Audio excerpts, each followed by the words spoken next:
Okay. Yeah. Now you're leaving. Yeah. Okay. All right. So the first thing that we're looking at is the banner. I like to call it a billboard. To me, this is the picture that stands out probably more than what your profile will stand out as, simply because it's larger. It tends to be more colorful for all those reasons. So think of a billboard to where you really can get a lot of insight on who that individual is. Hopefully it's a little bit of professional, but also if you mix in some personal, that's totally fine. The idea is when we look at this, we want to get an idea of your industry. Thoughts, comments on anybody else out there? Yeah, and I'd agree with you, Scott. You know, billboard, window looking in, maybe look at it like a business card, right? Just a very quick snapshot. Now, one thing I want everyone to know, right? We hit on the importance of the banner, but don't confuse this with something that we're able to filter for as recruiters behind the scenes. Certainly not that, but definitely gets people's attention if they come across your profile. You might have a recruiter that's working on your profile that wants to personalize their outreach to you. And so you having a banner that speaks to you, who you are, might help them try to establish that rapport from the get-go. So it just makes the conversation a little bit easier for both parties. It's my 2 cents. Anybody else out there? What kind of, Todd has a question. Go ahead, Todd. Scott, thank you again for putting this out there. Perfect timing. I had the day off today, and today was a day to really focus on my profile and work on my networking, see where I'm at. So thank you for doing this. So in my journey right now, I've got it down to about three different areas that I want to focus on. And I have a pretty good runway. I don't retire till May of 23. I'm a logistician in the Army, and I've been doing it for 29 years. So right now my profile has like global logistician on it, but I'm not so sure I want to do that in the next chapter, right?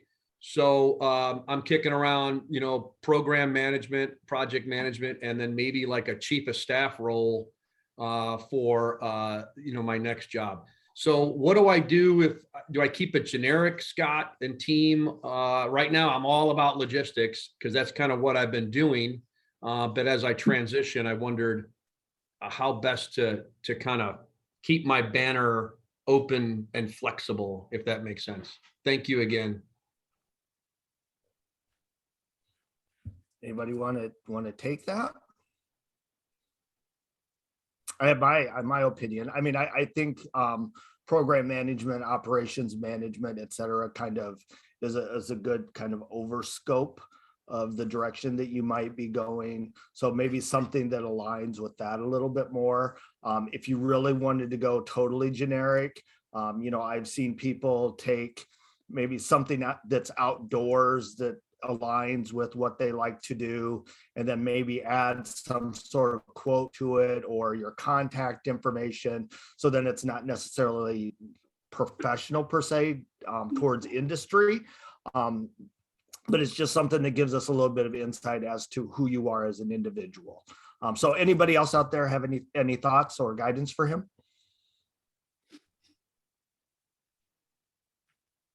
Okay. I'm going to go with, I think that if you are pivoting from one thing to another and you're kind of in that in-between stage, a lot of your profile is going to be looked at by people like Eddie who are trying to get a quick snapshot. And if you are not quite sure just yet, I would say have it just show your contact information, your name, your email, your phone number, so that people have a quick way to get in touch with you instead of having it's specific to an industry that you're not quite sure you want to be in. Yeah, you can even do something like your location. I see you're out of Chicago, so maybe something that speaks to Chicago, your sports fan or something like that. Just it gives us something to kind of set rapport with you if we reach out to you until you figure out exactly what it is that you want to do. Thinking about that, Eddie. I was thinking about like the Chicago skyline. Yeah, perfect. So, Scott, you don't mind if anybody jumps in? Oh, not at all. This is open discussion. So to piggyback on what Eddie said, what I tell people is it only takes one thing for people to reach out to you, one thing in common. So put up something that you are passionate about. Maybe you volunteer, or maybe you're a huge sports fan, or you're from Chicago, something that is personal about you. But it's the stock photos that just really don't tell us anything personal about you, as long as it's, not pictures of your kids. So Eddie, I like Eddie's stuff because Eddie likes photography. So he takes all these cool photos and he uses those and it automatically brings you in kind of into his life. Like if there's anything you know about him, he likes photography and he makes these cool Lego photos, and those are things that start a conversation.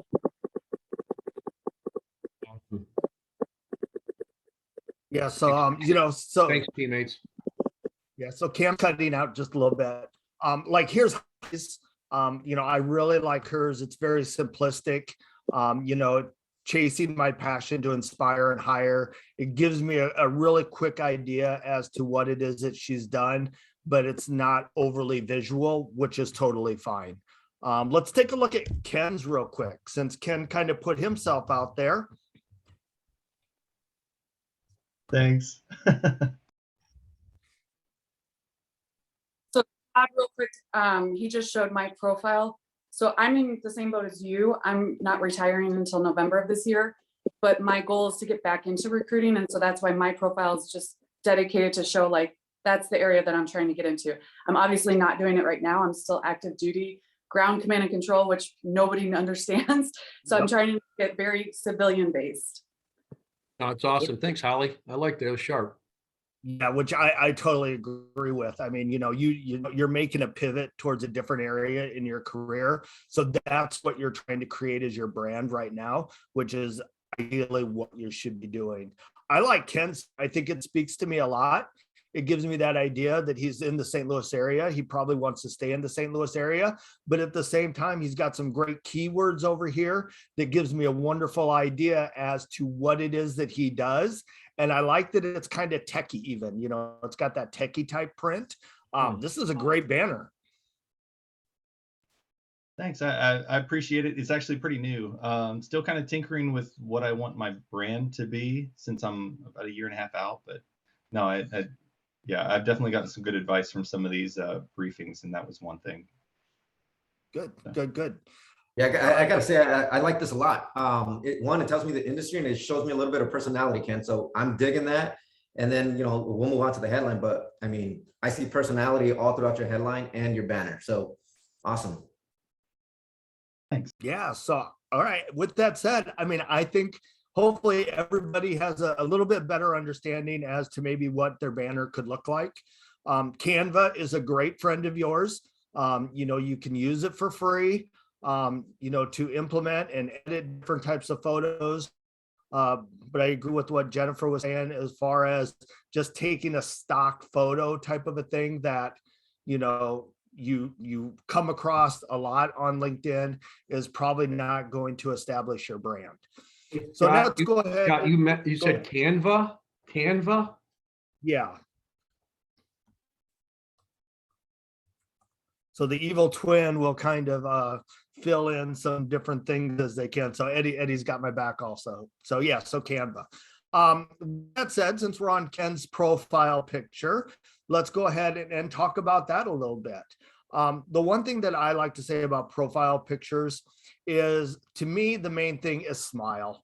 Look like you're the type of individual that is approachable, somebody that you want to have a conversation with. More than anything, I say avoid cropped out pictures, stuff that's unprofessional.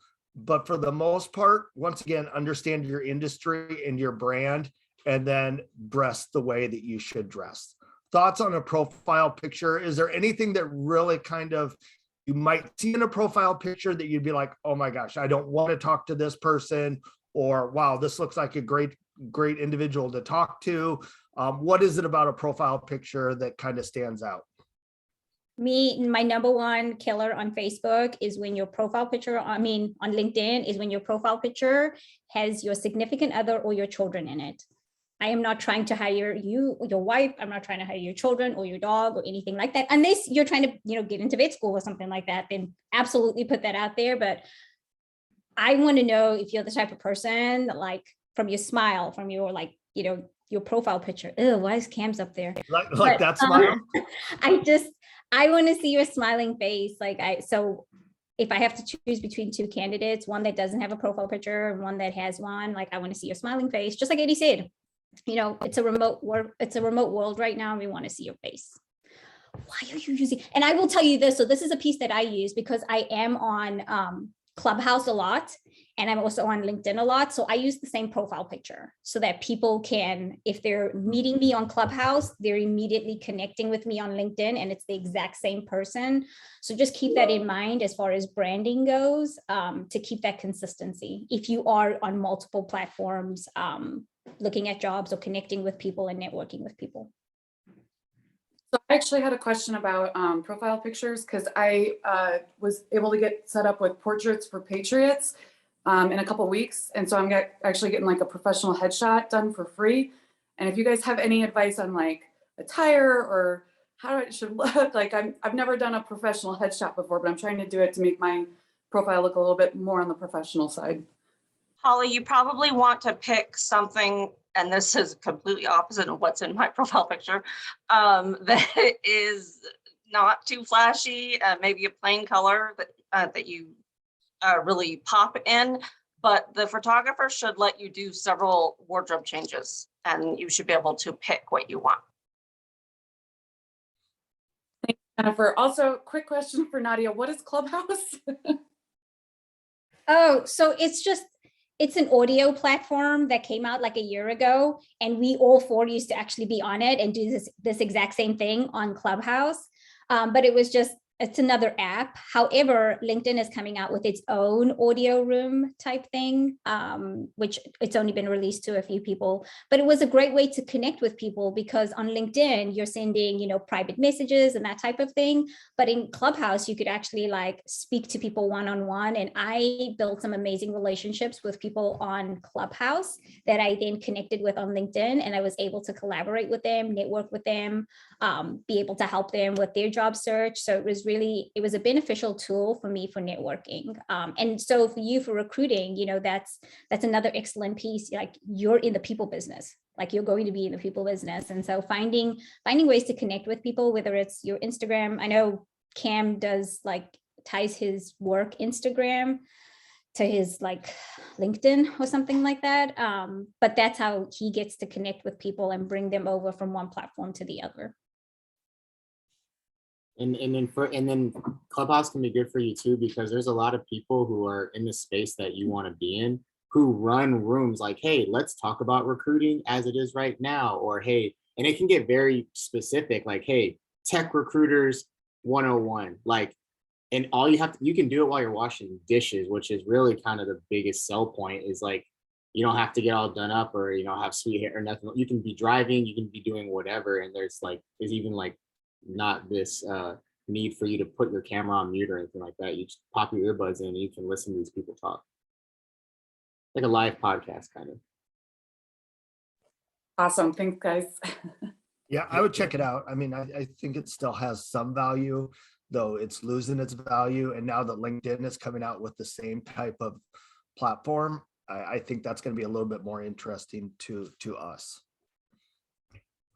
Hey, Scott, can I take a second to share my screen? I want to show everyone something. Absolutely, take over. This kind of goes along with, I've heard of people say like, well, what if there's bias, right? Because of the photos, the profile photos. Check this out. Some of us in the recruiting space have certain software that allows us to do this. This will stop your screen sharing. Okay. I hit continue. Okay, so can everyone see my screen? Yes. So this is a software called Seekout. It's just like a advanced version of LinkedIn Recruiter, but check this out. There's 707 million candidates on this platform for North America. You're concerned about, your profile picture. If I'm really thinking that my bias is getting in the way of me looking for people, boom, you just turned into a cat. Everybody's a cat. Yep. right? So there's that, you know, diversity and inclusion and all that is a big thing right now. And so there's a lot of leadership that's pushing, hey, use the bias reducer. So just wanted to share something behind the scenes. Perfect.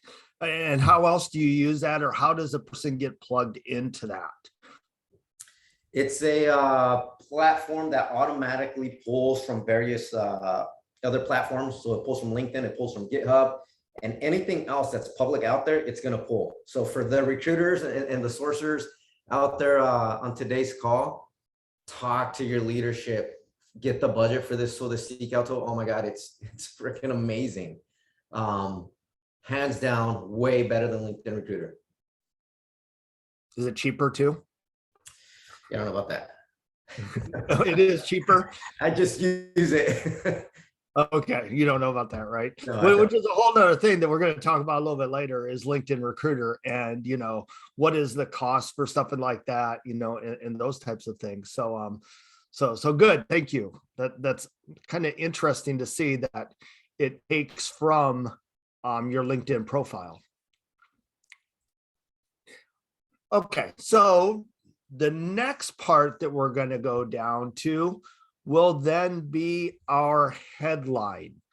So our headline is really high in search engine optimization for the LinkedIn platform.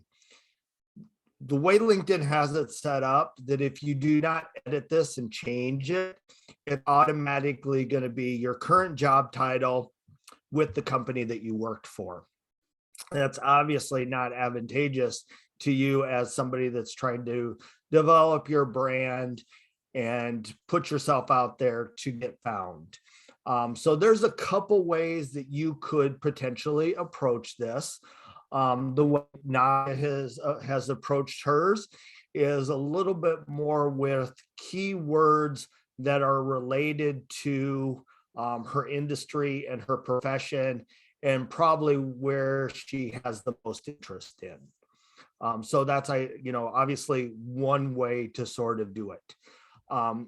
Another way that I have sort of done mine, which is not very much keyword optimized, but as somebody that's not necessarily a job seeker, I'm not overly worried about it too terribly much. There's still some really good keywords in there. I can't see a recruiter searching the term bridging to find a candidate.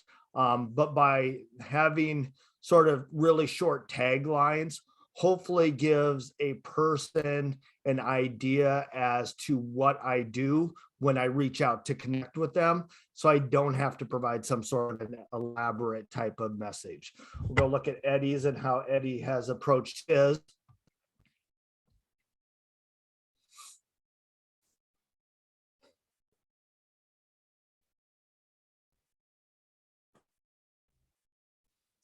And Eddie has started out with his title and the company he works for. As a recruiter, we can see by his banner and by the beginning part of his headline that he's really an advocate for the company that he works for, as well as being a veterans advocate. But then he also has a tagline in there also. So once again, throwing it out to my recruiters and those that look at profiles on a regular basis and search for talent. What do you recommend a headline should look like for a job seeker? Do you like the idea of having a security clearance there? Do you like the idea that they're open to opportunities? What do you like to see in a headline?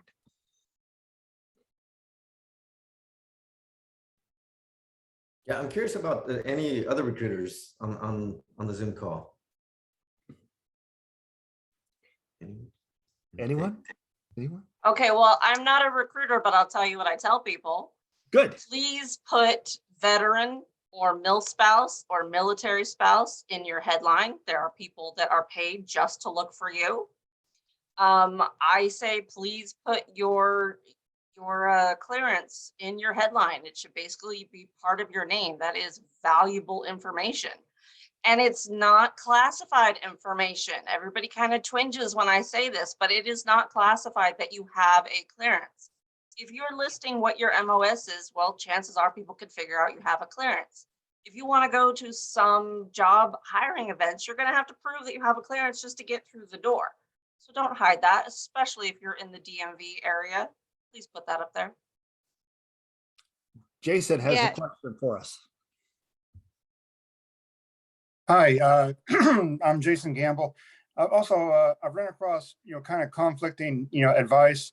Should we put transitioning, military member, Air Force member? Should we not? I've been told, don't put it in there, put it in there. I definitely put the, the veteran, I put the DOD security clearance stuff in there. What are your thoughts on that?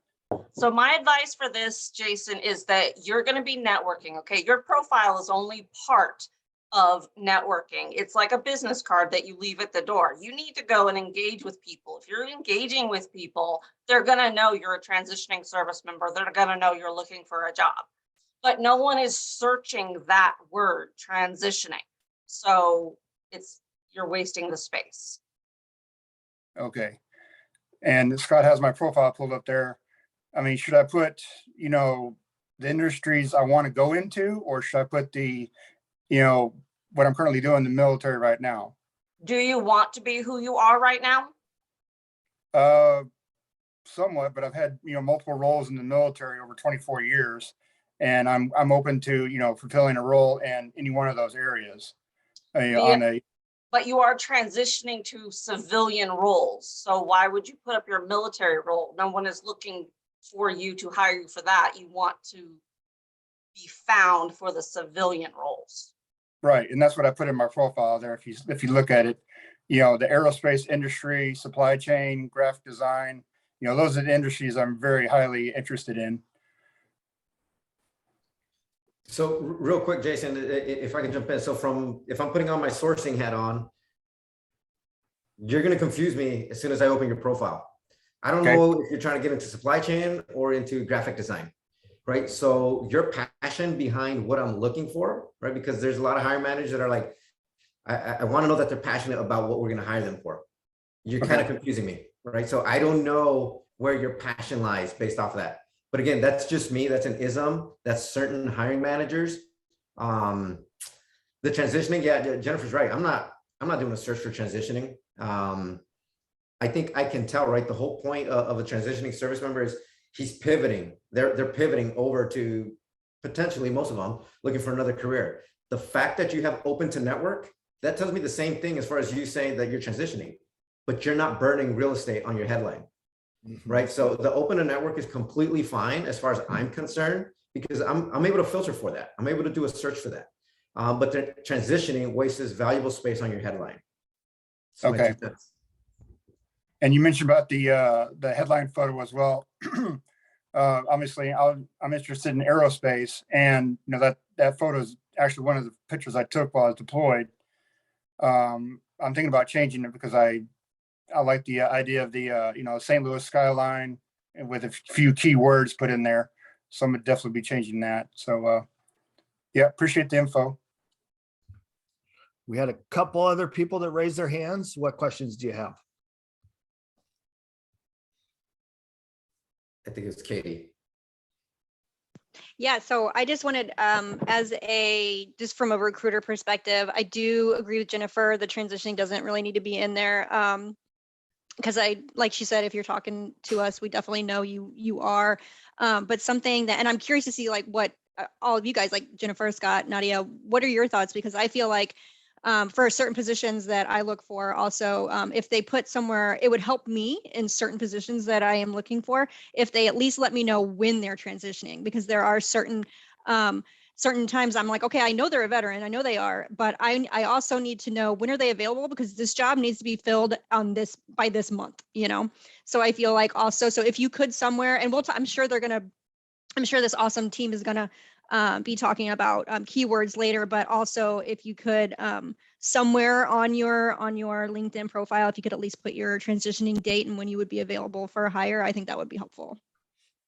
I'll take a different potential approach to it on the side, maybe of a service member. While I like the idea of having the transition date there, and that helps you out because I know you need to fill that position right away. I would like you to have that conversation with me. So by leaving it out, maybe you still reach out to me and then we can talk about it. And then through talking about it, I may not align with that job that you're trying to fill right now, but at least I'm on your radar. I would say if a person is to put their transition date in their profile, I'd probably put it in their about section. So that way you can see it there and it's not necessarily searchable. But sometimes I guide my clients not to put the date in there because if their transition date, like say for Todd, is in 2023, you may not even have a conversation with Todd because he's not getting out till then. But if he doesn't have it there, at least maybe you'll talk to him. Yeah, that's a great point. Thank you so much for that perspective. No, that's great. That's perfect. That's exactly what I was kind of asking, just to see what input was, because that was just actually a recent kind of hiccup that I was coming into, and I was like, I wonder if that would be possible. But that's good. Good insight. Thank you. Yeah, I understand your dilemma, but I also understand it creates a barrier to that military member. That you wouldn't talk to Todd at all if you didn't know that he wasn't available till 2023. And, Exactly. you know, so. Yeah, no, that's perfect. And I mean, because like we're always telling our transitioning service members that we come in contact with, it's never too early to start building that network and connecting. So, so yeah, I like that. I like that, that viewpoint. So thanks, Scott. Yep, but I'm Katie. open to other suggestions. Anybody else out there? Eddie, you know, who's gone through this process. How do you see it wearing the hat of being a service member and now wearing the hat of being somebody that is recruiting? Yeah, so to me, right, the headline, it's valuable real estate, right? The more keywords that are sprinkled into your entire profile, including your headline, the more weight that your profile is going to carry when you pop up on the 100 pages that I have of profiles, right? So I'm probably not going to get to page 50 on my search. I'm probably going to look at the first few pages. So if you're using transitioning and that has nothing to do with my search, you're burning space and an opportunity to make your profile weigh that much more. Instead, go down to the about section and somewhere in there, as you're storytelling and telling about yourself, include transitioning or available on this date. Now, let's go back up to the headline. If you really want to identify it there, don't lead with it. Make it as the very last set of characters on your headline. Because although I may not be filtering for that, if I'm going out there and just by my nature, I'm always recruiting. I am always looking whether I'm on or off the clock. So as I'm scrolling through profiles, I'm looking at comments, I can see your headline, right? And if all I see is transitioning, that does me no good. But if I see supply chain aerospace industry and I work for Lockheed Martin, that might get my attention. I may go click on your profile, right? So it's kind of those types of things that I specifically look for. And I know that some of the recruiters and others in the space do the same, right? We're always looking because we never know when we might find that gem. So again, it's just about making sure that you're using the real estate that you have as effective as you can. So what I'm hearing is instead of having terms or taglines, it's better to use, once again, this real estate with keywords that relate to what you want to do next in your career. Yeah, absolutely. And in my opinion, yes. And if you have room at the end of that, then by all means, go ahead and enter that transitioning or available, and the date. But maximize the use of that with headlines is something that tells me exactly what it is that you're trying to do. And don't be afraid to search other people in those industries that you're trying to get into. So you can kind of see what are the keywords that they're using. You might even honestly create a relationship, network with them and say, hey, have you gotten job offers for this industry based off what you have on your profile? So you can see maybe what's working for some and not working for others. Kim coming through. Like that. Good one. Good. Well, I got something. I wanted to elaborate on what you brought up about the barrier. First of all, I agree with you completely that I tell everyone that there's no such thing as a bad conversation or a conversation that's a waste of your time. Recruiters all know each other, right? So talk to everybody. But I want to elaborate on the barrier because we do have transitioning service members that are going through like a med board. and they may not know when they're getting out. They also may not want to discuss it. So I don't recommend that anyone put up their transition out date, but I do tell them that generally that's going to be the first question that they're asked. What is your transition window? So I just wanted to share a quick success story of one of my, because I actually did this whole thing of searching other people's LinkedIn profiles when I was trying to build my profile image. There's a guy, I can't remember his first name because he goes by Monty, and he Fusion Cell, and his profile stuck out to me so much that I actually started looking at Fusion Cell, and I've now talked to 3 of the people in the company, and there's a possibility of me doing SkillBridge with them just because I've reached out and then found interest in his company. And anyways, check out Fusion Cell. Check out, I think it's Jeremy Monty. I know Eddie knows his name fully, but his profile is awesome. Or show the profile. It's amazing. It shows his personality right off the bat. Jeremy Monty Montgomery. Yeah, so that company, Holly, was actually started by the old recruiting superintendent, like the previous boss before I got from. They all linked up, all military recruiters. Is that Braddock? Is that who you're talking about? Yeah. I actually am meeting with him sometime next week. He has COVID right now, unfortunately. So we're trying to find time to meet next week. But yeah, what they're doing with that company is amazing. Oh, for sure. So real quick, just to kind of wrap up the headline in a tight little bow, as we've looked at different ones, you've noticed some people have emojis, other people have stars, arrows, pipeline or pipe bar, whatever best fits your personality is what I want you to go with. Don't try to sort of be something maybe that you're not. Don't go out of your comfort zone to try to look flashy. Emojis simply because it adds a pop of color to this area. But if you want to use just a star or anything along those lines, what I tend to use, and there's a lot of different places out there, but cool symbol.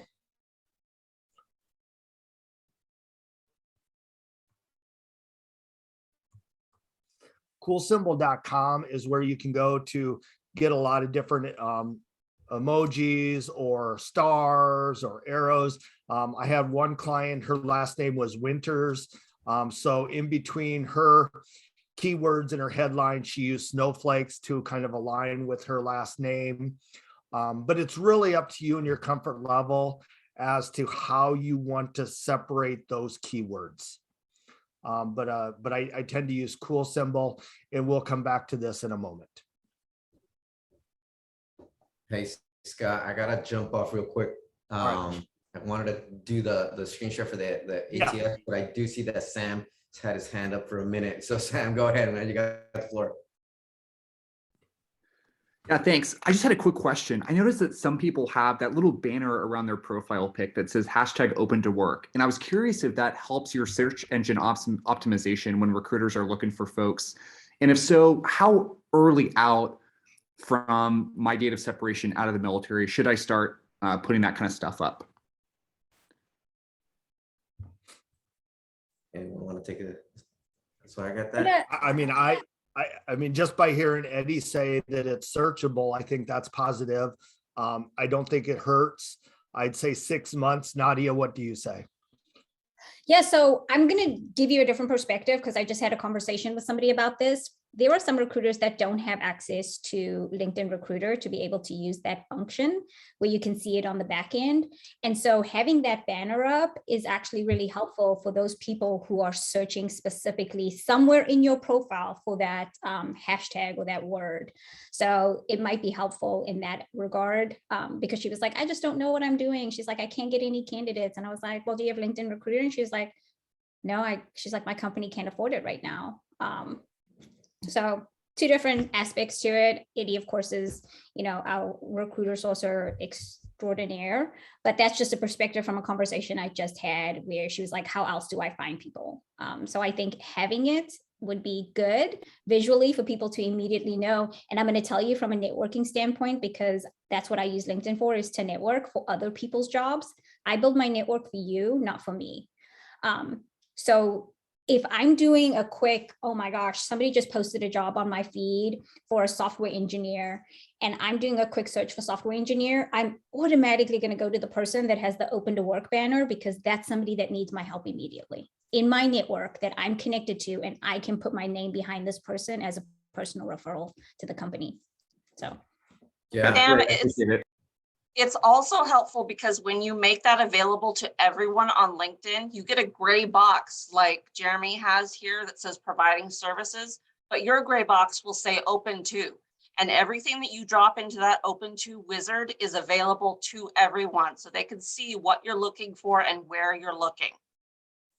Yeah, here's really the only people that shouldn't use the open to network, the banner. Those people that are currently employed that want to jump ship but don't want their current employer to know that you're looking. That's it. Everyone else, if you're actively looking, put it on. If you're a transitioning service member, definitely within 6 months, put it on.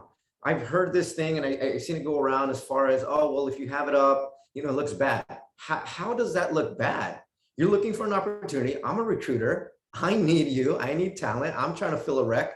So I don't understand that concept of don't put it up. Now, if you're a passive job seeker, right? You're currently employed, like I'm right now at SailPoint. And if I started thinking about, shoot, I need to jump ship. I want to jump ship, but I don't want my manager and my team to know that I'm looking.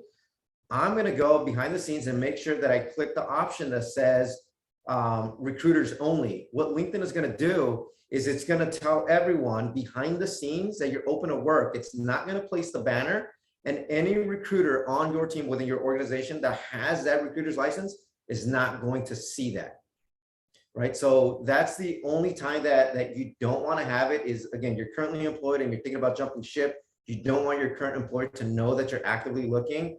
That's really the only type of person that should not have that open to work. And I'm sorry, I want to answer your when should you start applying. It depends on what you're applying for. If you're applying for something that requires a clearance, you will probably want to start greater than 6 months out. My husband was hired at 9 months out. They held the job for him because he has a clearance. So take that into consideration. And Scott, if I can, I'm going to jump over and share my screen if that's okay. Absolutely. So just a quick snapshot. I know you guys are probably going to talk a bunch of other stuff, but I really wanted to touch base just so everyone can see.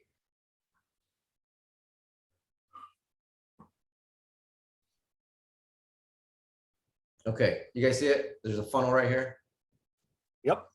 Okay, so this is my employer's ATS. I'm not going to go in and look at details of this, but this is for a recruiter returnship program that we have. I have to click into these sections to go look at these resumes, to go look at these applicants. This ATS did not reject 30 of them. We had 51 candidates at one point. All 30 of them got looked at and got screened out by an actual recruiter.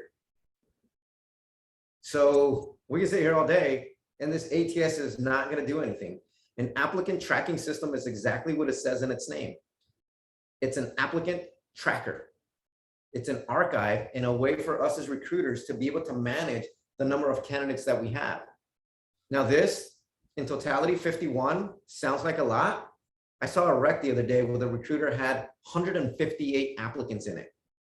So what other way, right, do we have for recruiters to manage their applicants? It's an applicant tracking system. That's all it is. There is no ATS bot that goes and rejects or looks for keywords and sends your resume back. Doesn't exist. So I hope that's proof. There's hundreds of versions of ATSs, but they all do the same thing. They track candidates and applicants. Questions before I head out?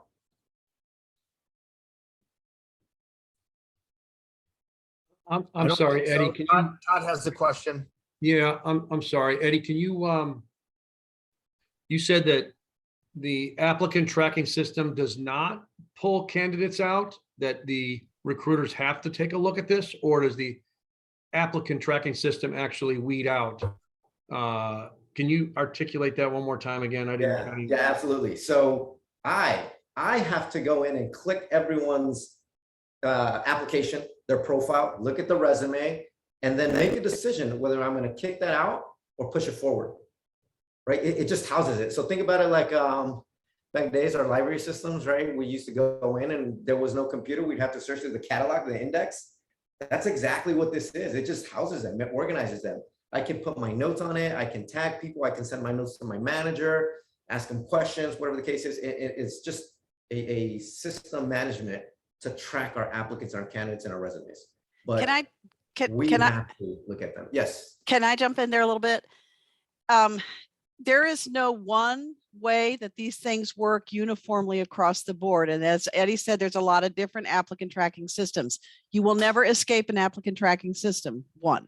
But two, if you are working in a smaller company, you are more likely to have the recruiter be going through your resumes and looking at those things, because a company can set up, depending on the system they have, they can set up knockout questions. So if you get on there and you see something with a bunch of questions, those knockout questions knock you out if you're not qualified for the job. Okay, so it is possible that an applicant tracking system can, you can be eliminated without somebody looking at you if you don't have the right, if you, the knockout question could take you out.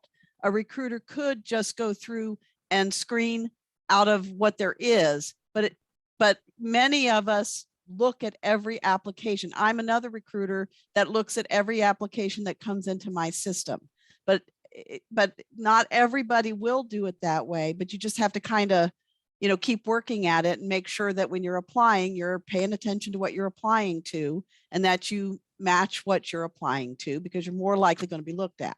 So I mean, Eddie is telling you something that's absolutely the case, but a lot of times when we're talking, we might say something and it sounds like it's across the board, and it's not. This job search is just, you just have to keep working at what works for you. So I just wanted to clarify that.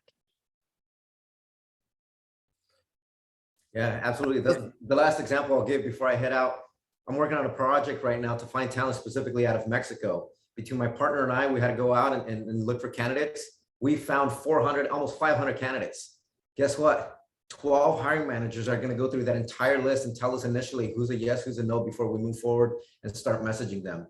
So even before we're looking at resumes, we're looking at profiles, right? And we have software that allows us to be as efficient as we can with this, but it's growing. So I guess what I'm saying is be patient with recruiters, right? There's a lot of unfortunate noise about the 10%.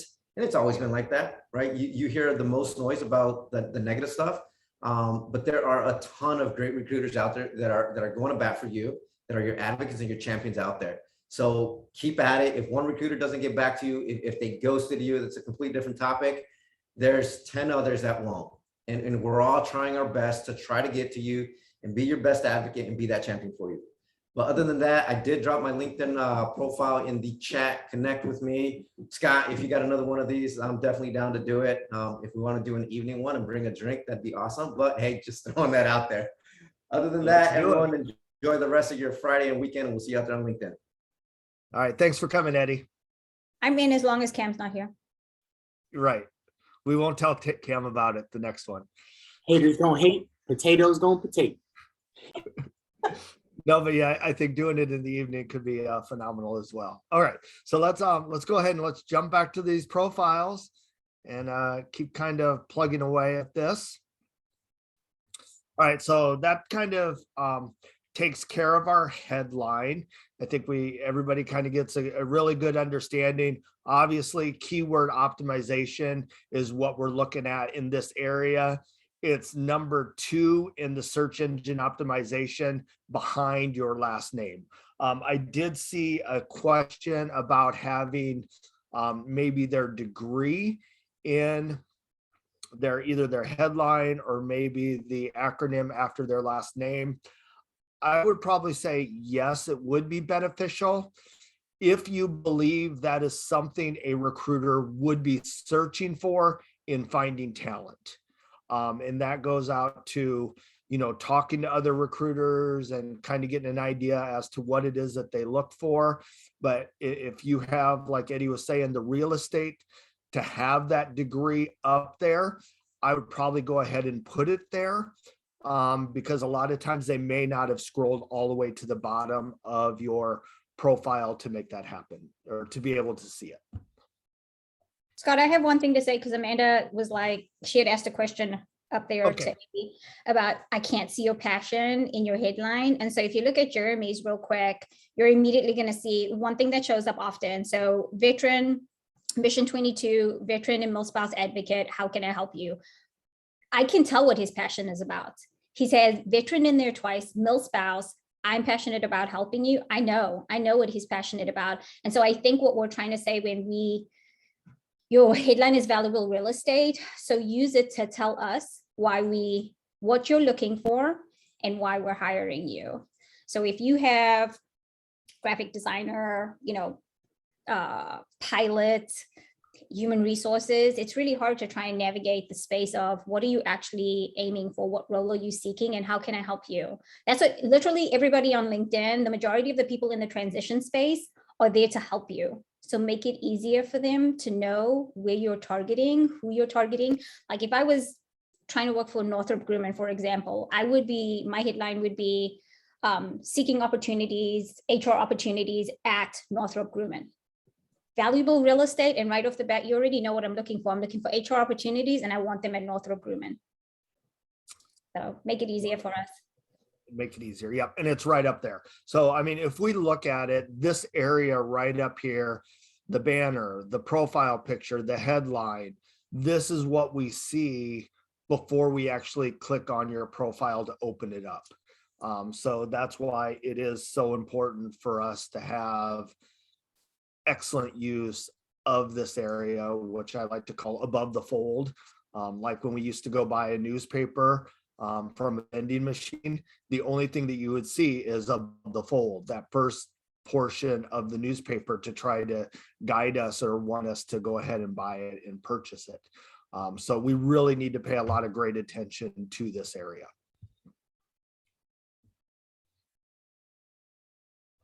All right, so as we scroll down a little bit, try to scroll down. The next section that we're getting to is the about section. And while we're on Jeremy's, let's continue to take a look at it. I've never looked at his profile before, so we can kind of talk about the goods and the bads, I guess. I will say what I like is he's capitalized the areas that he wants to make stand out. I would probably tend to put it a little bit more in bold. I do like that he has some things in bullet statement. As we go down here, this who am I think that could probably be in bold also, so that way it stands out a little bit more. And then even the schedule a call with me today, I would probably have that stand out also. I'm going to look at I'm going to pull up one that I tend to like. Philip was going to make it with us, but he wasn't able to today. But Eddie's profile, Eddie's about section, Philip's about section, and some of the others that I've looked at, I think they do a really good job. I think Holly might have changed hers to kind of follow this format. But as you can see, scroll down.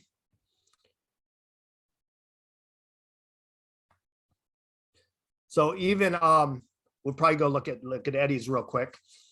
He used capitalization as well to make his specific area stand out. But I love the idea of having my why. We want to feel your passion in this area. This section is where you can really kind of meld who you are as a person and a professional together. This is the area that probably isn't going to go in your resume, but when we look at it, we'll be like, yeah, okay, I kind of like this individual. Let me talk to them a little bit more. So I like how it's a quick, easy to read scroll through. He has a story, he has his achievements. I actually like to have some achievements in the about section, so that way we can get a really good feeling as to how well you do your job. And then he has other ways that you can reach out to him. Let's jump over to Eddie's. While I jump over to Eddie's, does anybody want to comment on the about section and what resonates with them when they look at it?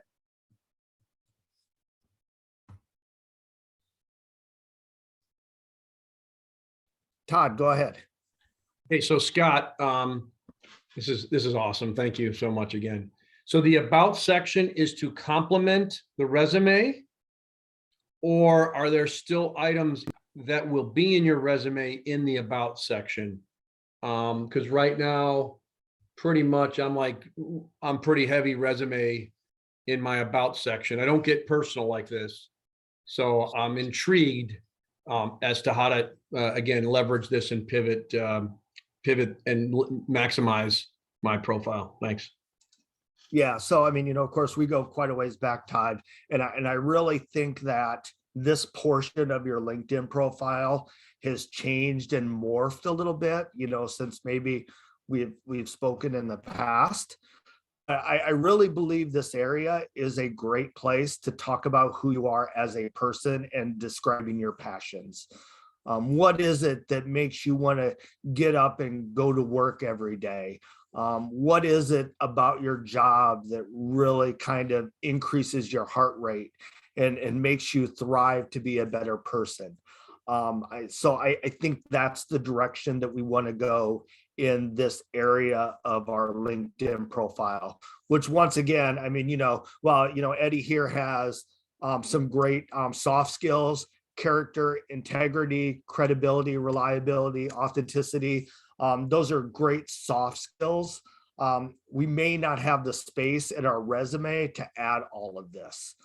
So that's why I really think that putting it in your LinkedIn profile is going to be great to have that there.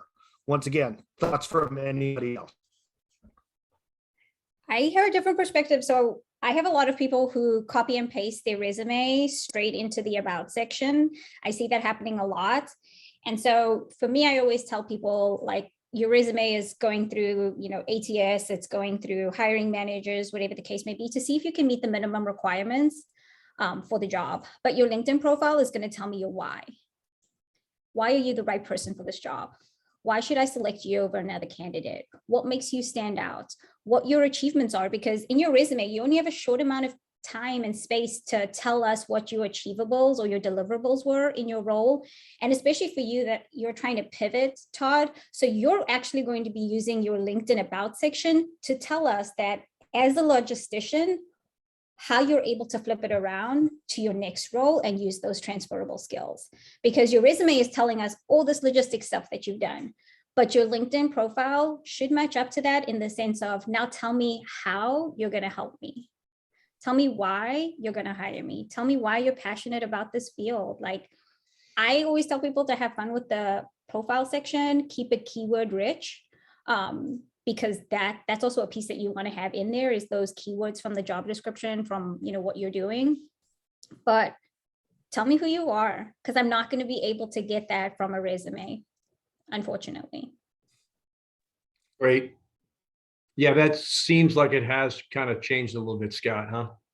Since we talked a couple of years ago. Okay, great. Yeah, absolutely. Awesome. I mean, but if you look at Eddie's once again here, it is this combination of his interests and hobbies. But if you look at his background, it's got all these keywords and applicant tracking systems that he's using. So it's a really good blend of both professional and personal. Amanda, yes, how can we help you?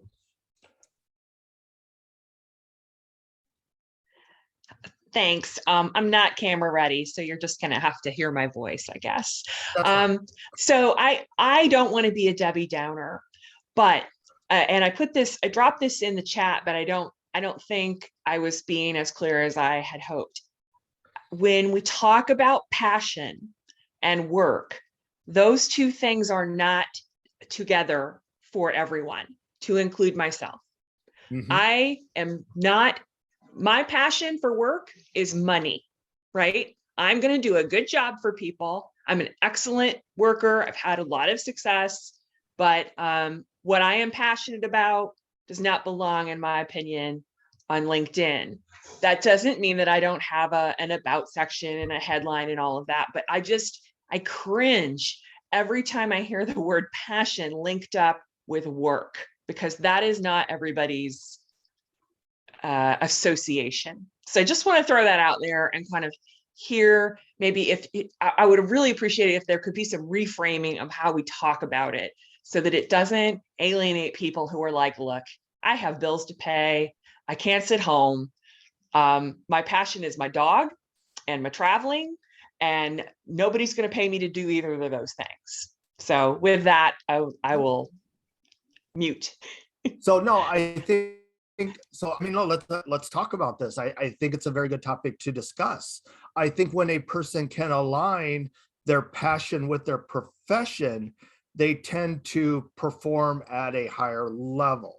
What I like to see in a LinkedIn profile is tell me about your love to travel. To maybe a recruiter that's out there, they also love to travel. And once they've aligned that together, then they have a great conversation together.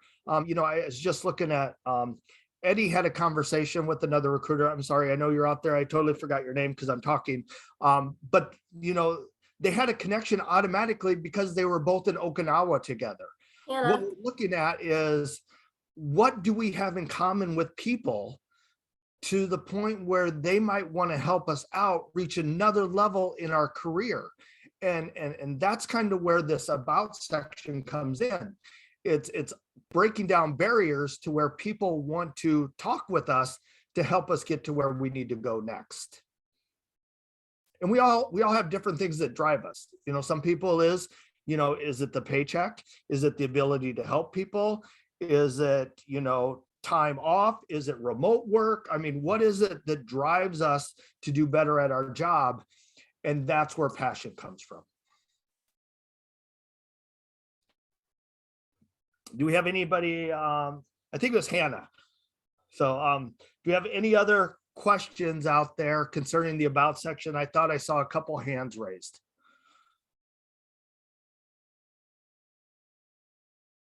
Sorry, I was trying to unmute. Yeah, I actually do have a question because with LinkedIn, everybody's got an opinion. We don't know which one's right, which one's wrong. One of the opinions when they looked at my profile was I had too much in the about section. So I've shortened it up and it's very short. But now, listening to you guys talk about keywords and things like that, I feel like it might be too short. And so how do you know what that happy medium, because he was saying, I'm not going to spend that much time to read about you. So that's why the scroll is so important. If it doesn't catch my attention right away, I can scroll right past it and I don't necessarily have to read it. So while, typically speaking, less is more, looking at your profile right now, I would like to say, I think you could potentially add more to it. And it still can be easy to read and easy for me to scroll through. So thoughts from anybody else out there that looks at profiles a lot? I'm looking at Holly's profile right now and what she has. I agree that we probably are not going to read the entire thing, and a recruiter is probably not going to read the entire thing, but keep in mind that everything that is in text in your profile is searchable.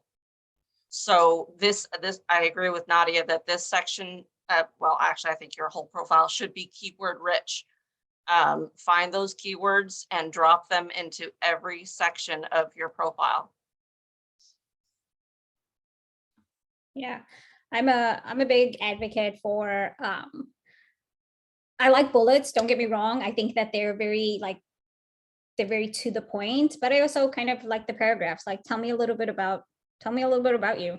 Like Eddie's bottom piece of his profile was what his hobbies are. And so I think you can keep it keyword rich and have it, if I have to scroll twice, I'm done. Like I don't want to have to go that far down in the profile.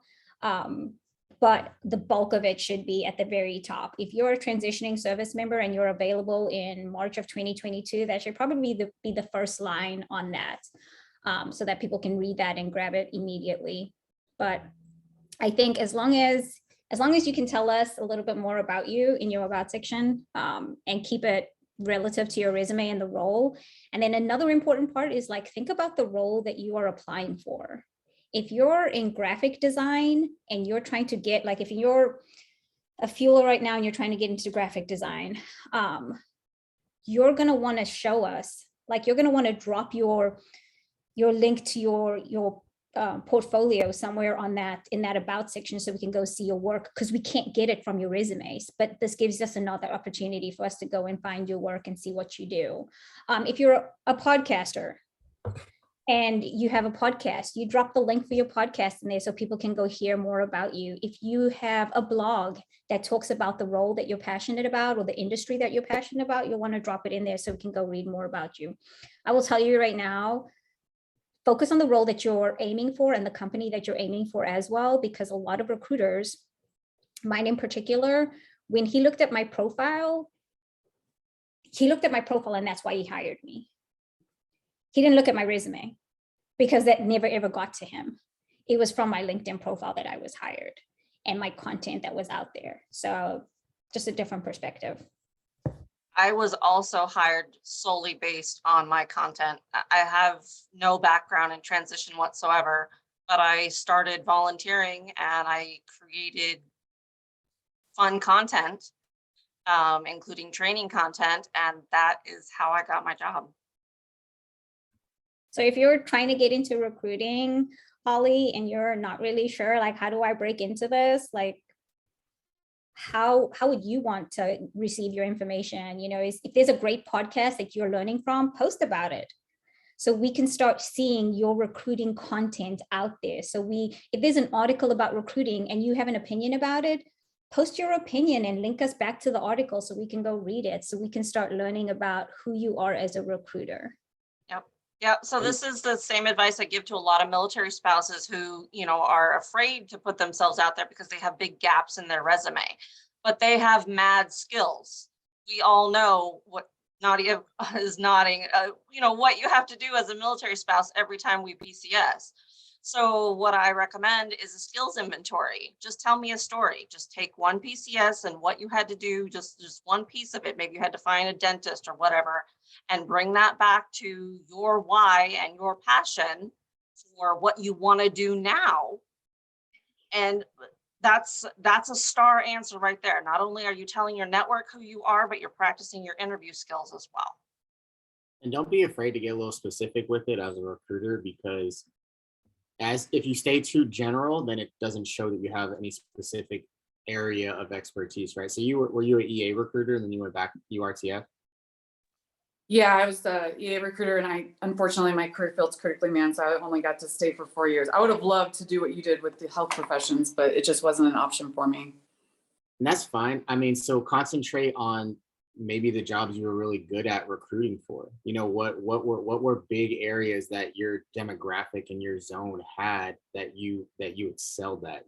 That's one of the things people also like to see. Is like, cool, you're a great recruiter, but what are you great at recruiting at? Are there specific things that you can bring to the table, or processes? Did you improve something while you were there? Keep those things in mind as you're trying to tell people what you're good at and what you want to do. Awesome. Thanks, you guys. Perfect. Any other questions as it relates to this section? And as you can see, I mean, we all have a little bit of difference in the opinions on it and how it should be and how it shouldn't be, all those different types of things. But this kind of goes back to understanding your personality and flowing with your personality and going in that aspect of it. Katie, go ahead. Yeah, so I just wanted to also piggyback on the mil spouse comment, for sure. So I am a military spouse as well, 20 plus years mil spouse, veteran spouse. Yeah, my husband just retired, so I know all about that life, and I know all about resume gaps. So what I did when we were transitioning, I knew I was like, okay, it's my turn now. I get to find my career and actually, not just have a job.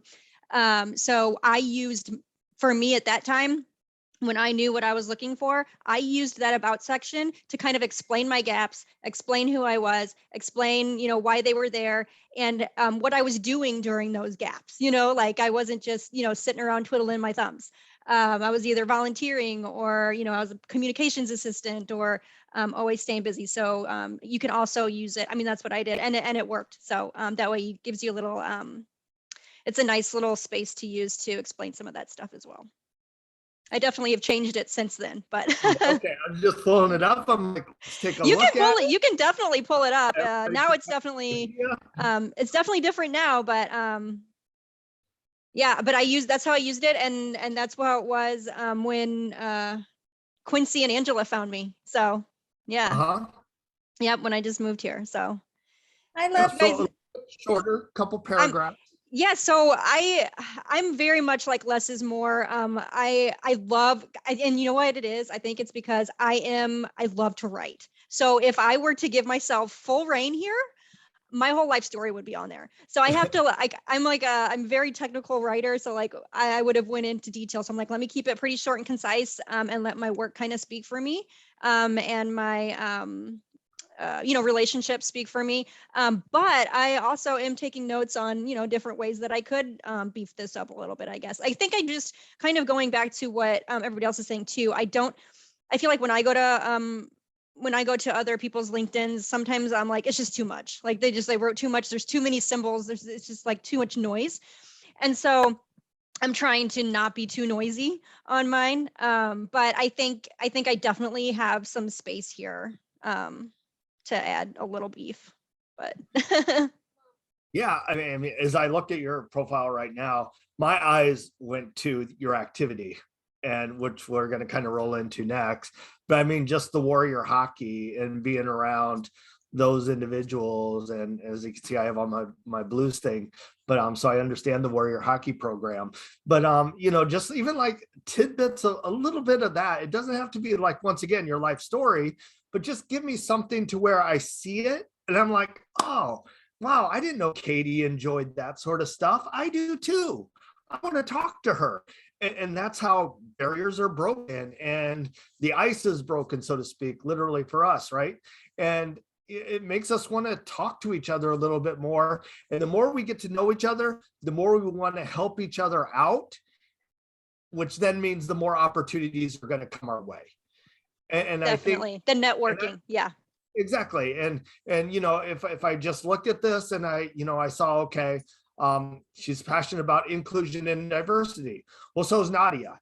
You've probably never met Nadia maybe until today, but now you guys automatically have something in common with each other that you can discuss. Well, besides you're both military spouses. But it's just those little things that we don't think about that open up opportunities for us to really get to know each other.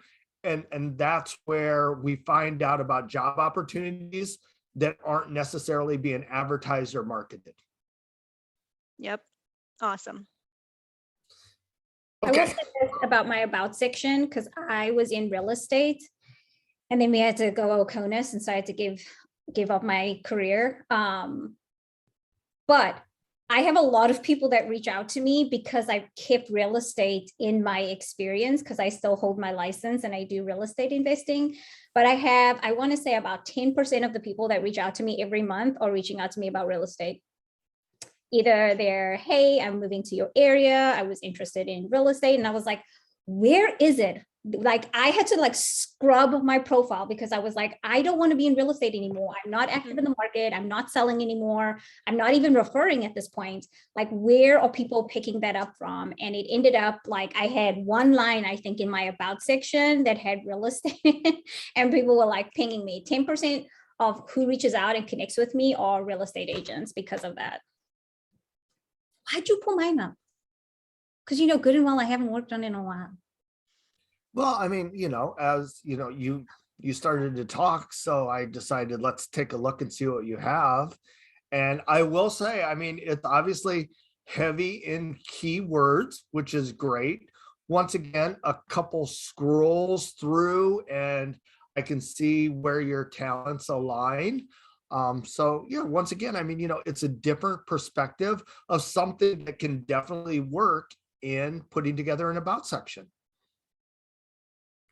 And more than anything, I decided to pull up your profile because I think your featured section really shows a lot of different areas as to what it is that you have done. And a lot of people don't have a featured section in their profile because it has to be added to it.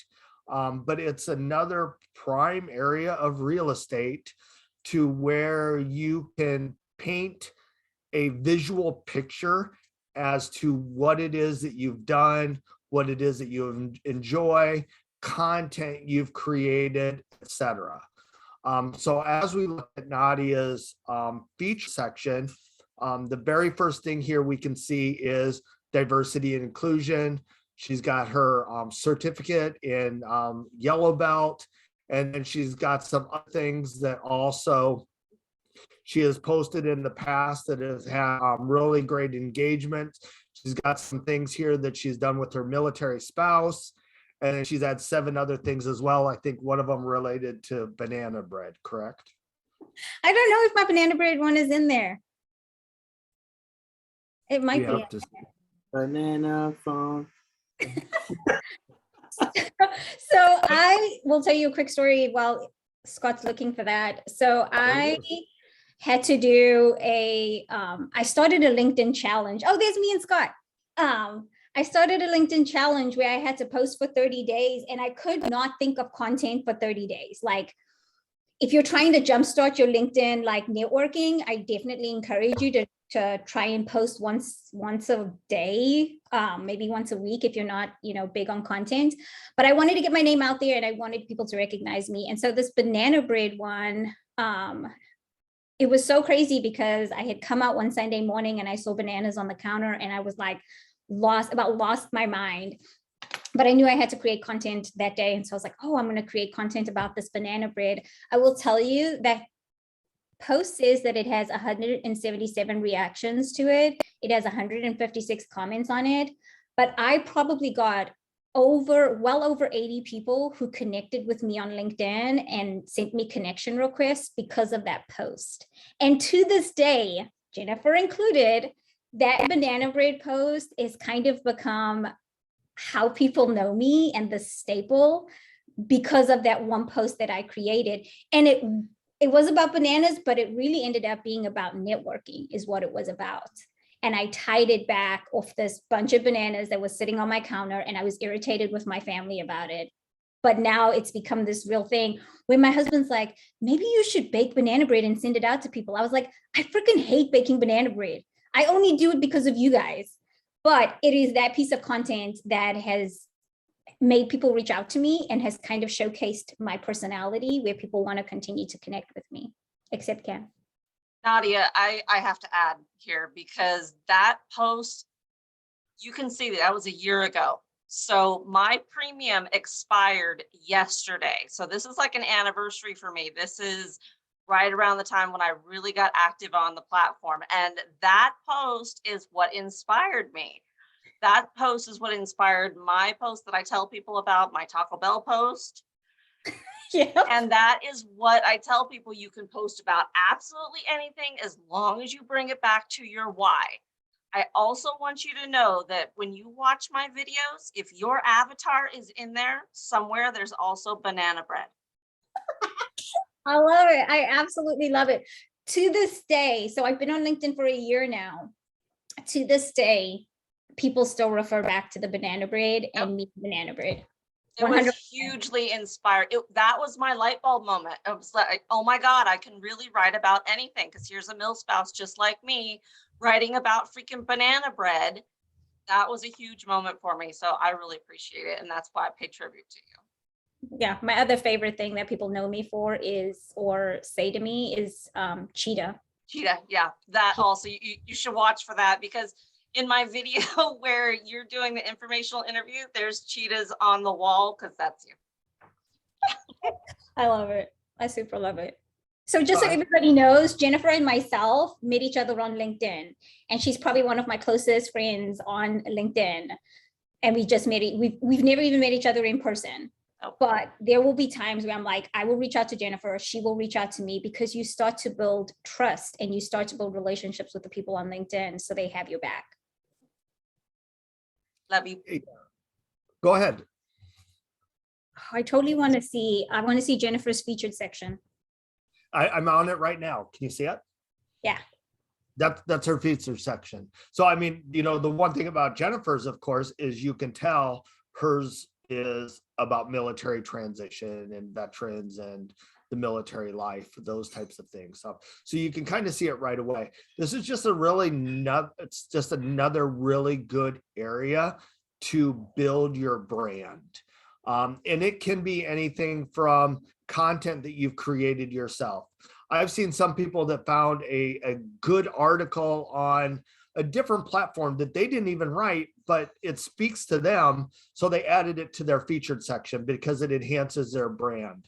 Certifications, pictures that are, you know, meaningful to you and what you want to do next in your career. It should all go in this area. The one thing it does to me is it just sort of breaks up the text and it gives us a visual impact and some color. So, you know, if you're out there and you're still building your profile, I would 100% think about what can I put in my featured section. So this, you're absolutely right that a lot of people don't use this, and it is difficult for people to know what to put in. So LinkedIn does make it really easy for you to drop your posts in there. It's just 3 little dots, feature at top of profile. But I also recommend to people who maybe aren't ready for that or haven't been doing their engagement posts, talk about your volunteer activity, because if you're volunteering for something, obviously you're not being paid, so you're probably passionate about it. Tell us about it. Just don't put up pictures of kids. Okay, one last tip that I like about the featured section. Okay. If you are open to work and you are like, tomorrow you need a job because you've gotten to that point, I highly, highly, highly encourage you, create an introductory video and post it in that section. That is going to be valuable real estate, but it's also going to be a quick way at the top of your profile. It remains in your featured section, and you can tell us what you're looking for, companies you're targeting, what roles you're looking for. It can be 30 seconds. It can be 10 seconds. It doesn't matter how long it is, but I highly encourage you, if you're not somebody who likes to create content, if you have got to jump into a role tomorrow and you need to get out there and get your profile seen and start getting some traction, please post an introductory video and tell us who you are and what you're looking for. Yeah, that video humanizes you so much more than the cold text does. Yep, and then you can make that your very first one. So if I go into my sort of quote unquote edit mode, and then I scroll down to my featured section. Oops, I didn't mean to do that. All right. So if I go to my featured section right here, if I click the plus sign, I can add a post, add an article, add a link, add media. If I want to add a post, it's like Jennifer was saying, it's really simple to look at the content that I've created in the past and then simply just add it to my featured section. Looks like it's loading a little bit slowly. You need good internet connection. I know, right? Because I'm on my porch, which is away from my router. But I can pick any content that I've created in the past, and then I can simply just, you know, click this and then add it to my featured section, and then it's there. And once it's there, I can hit the pencil, and then I can move things up and down, back and forth, however I want it to look. But keep in mind, you want the 3 most areas that you want to market to be noticed right here, because you get 3 of them and then people have to click over to see the rest of them. So pick the 3 that you really want people to see to be in your main profile page. Any questions on the featured section? Okay, here's what we're going to do. We have been going for about an hour and 40 minutes. I think it's time for us to stand up, take a little bit of a break, shake things off. Obviously, we got to still have a lot more that we can go over, so please don't leave. We'll come back. How about we say, for me, it's 1:45. It's about a 6 to 7 minute break, and then we'll continue on throughout the profile. We already talked about engagement a little bit, which we're going to cover some more. But I think we're at a good spot to take a little bit of a break. So let's come back in about 6 or 7 minutes.